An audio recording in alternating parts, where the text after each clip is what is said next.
Hello, once again I welcome you all class 12 students, and today I will talk about the ethnic conflict and democracy in Sri Lanka. To understand this ethnic conflict and in Sri Lanka, we have to first understand about the composition of Sri Lanka population.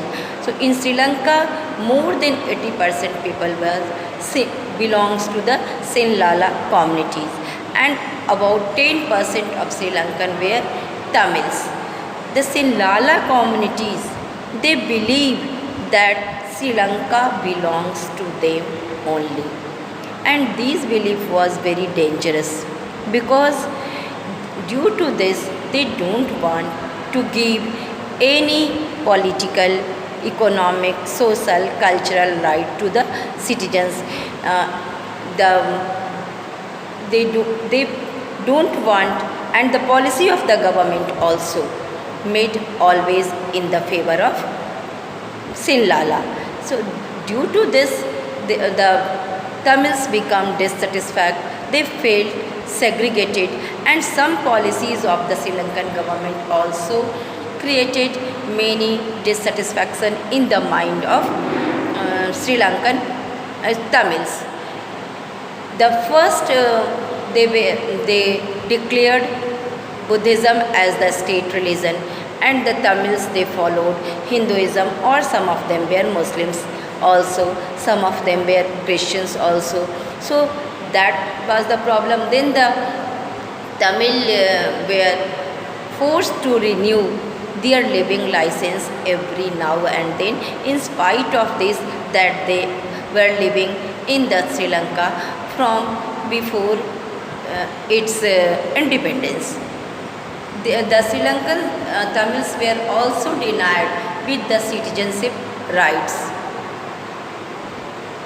Then we can see that the Sri Lankan government made many policies in the favor of Sinhalas.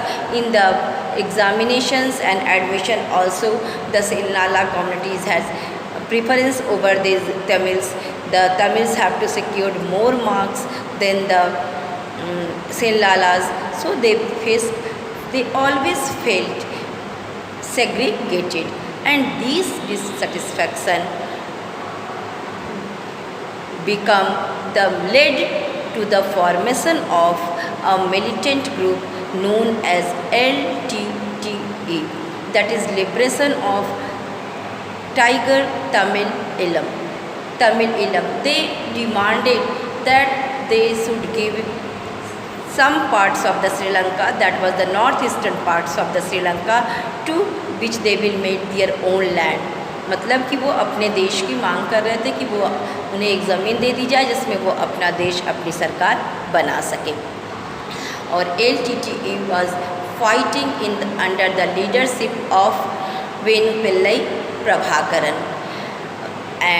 From 1983 to 2009, the Sri Lanka experienced great civil war, and this Prabhakaran was the leader, and he was continuously fighting with the Sri Lankan government, and this was very violent. Here I want to mention that the Sri Lankan Tamils, they have also expectation from the Indian government.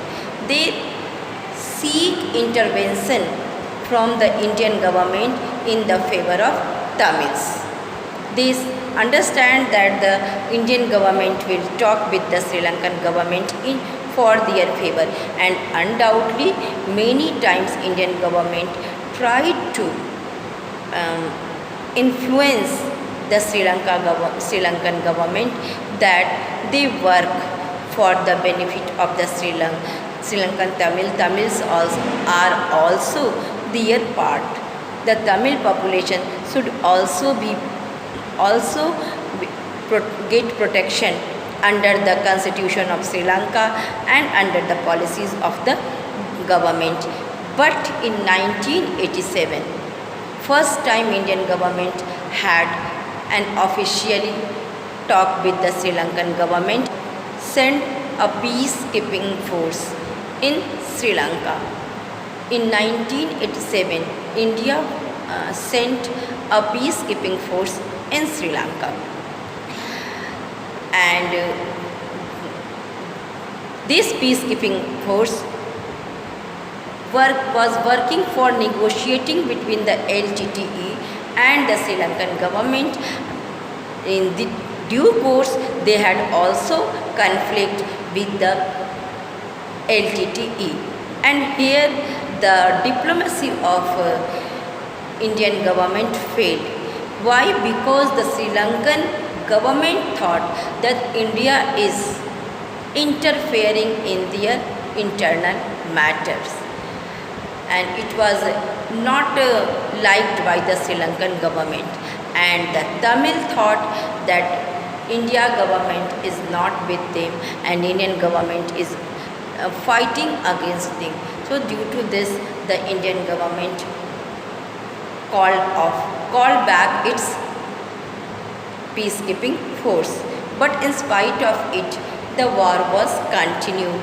In 2002 also there was a ceasefire announced, but the limited violence and insurgency was continued.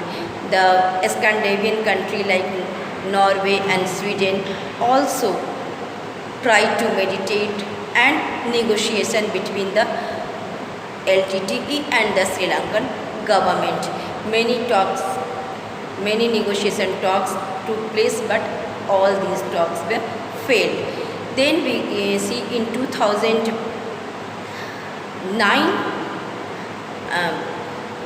on 17th May, Sri Lankan government announced that it has the militant group is defeated, and also the LTTE also accepted its defeat, and in 2009 only a democratic government in Sri Lanka was continued with a peaceful atmosphere.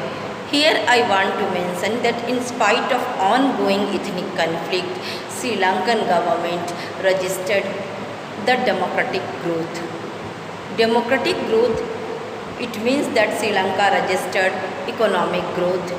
It has the highest HDI, Human Development Index, in the entire South Asian region.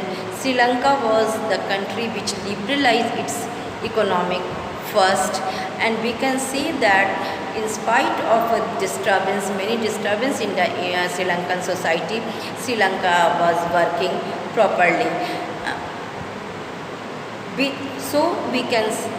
I want to say that in South Asia, Sri Lanka is a country along with India which is experiencing democracy from the beginning, or since it has got its independence. But we can say that the Sri Lankan democracy is working with the policy of majoritism, but in spite of the Sri Lanka is registering a good growth and developments, and now the Sri Lanka is working properly. It has moderate atmosphere in which the people of Sri Lanka are ensuring their development peacefully. That's all for today, and in next video I will talk about the conflict between India and Pakistan. That's all.